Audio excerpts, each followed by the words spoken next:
friends, welcome to Gallant IAS. News articles regarding anti-defection law is not rare in our country nowadays. One of the best examples is the Karnataka speaker disqualifying many MLAs based on anti-defection law. So in this session on Rashtra, we are going to discuss about anti-defection law.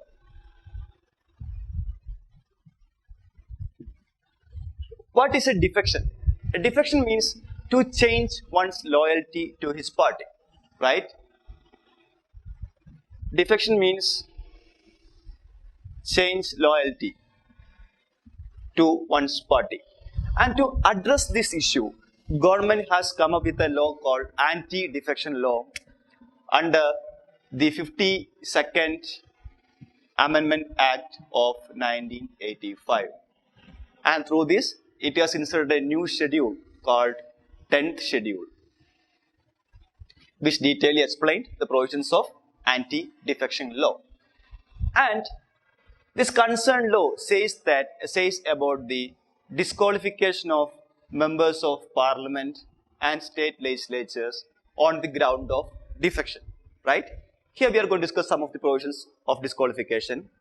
One is when a member, after winning the elections, voluntarily gives up his party ticket.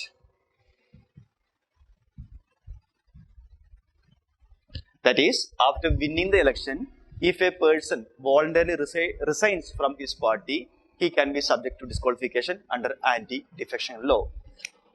Condition number 2 is, if a member votes or abstain from voting contrary to the party directions. That means if a person votes or abstain from voting against the party decisions without prior permission, he can also be subject to disqualification contrary to party direction. Third condition is that an independent member, after winning the elections, joining a political party. Independent member joins a party after winning elections. Condition number 4, a nominated member joining a political party after 6 months. That means a nominated member can join a political party within a period of 6 months. After that, he will be subject to disqualification under the provisions of anti-defection law, right? I repeat again, if a member after winning the elections voluntarily gives up his party membership, condition number 1, or a person votes or abstains from voting in contrary to that means in opposite to the party directions without prior permission, condition number 2, then an independent member after winning the election joining any political party, or any nominated member joins a political party after the expiry of 6 months can be subject to disqualification under anti-defection law, right? And there are some exceptions.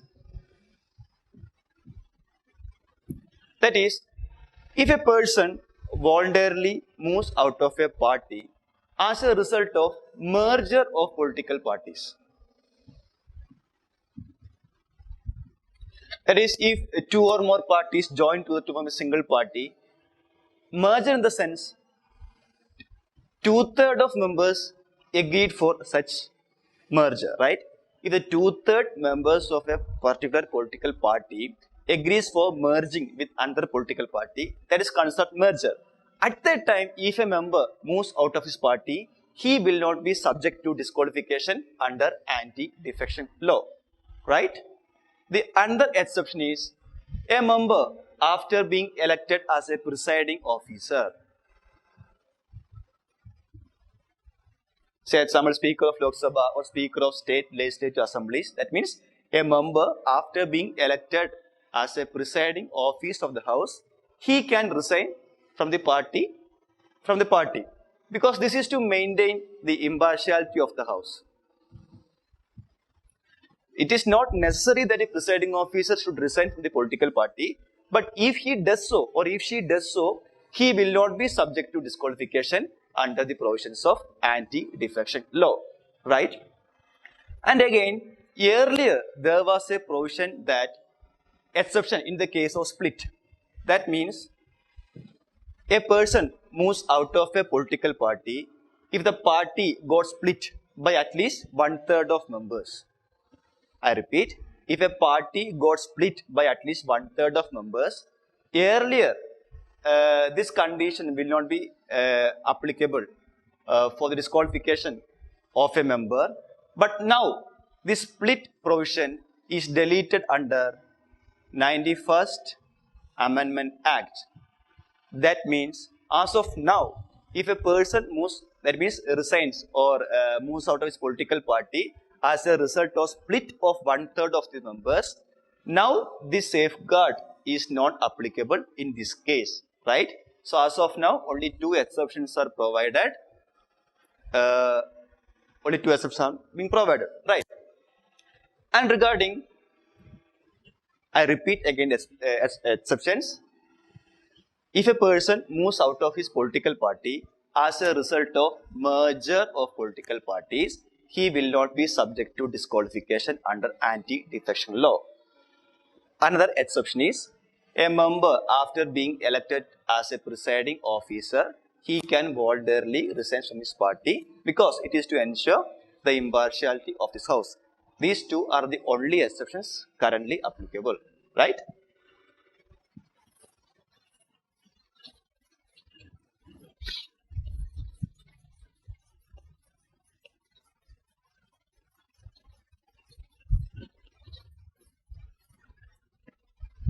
And the deciding authority regarding anti-defection law. It is a presiding officer. That is, in case of Lok Sabha, it is the speaker, or state legislative assembly, it is the speaker. So it's presiding officer who decides the disqualification on the ground of anti-defection law. Earlier, it was beyond judicial review. But now, as of now, this decision is subject to judicial review. That means the court can interfere into the deciding capacity of the presiding officer as of now. Okay, and also the presiding officer is empowered to make rules to give effect to this act.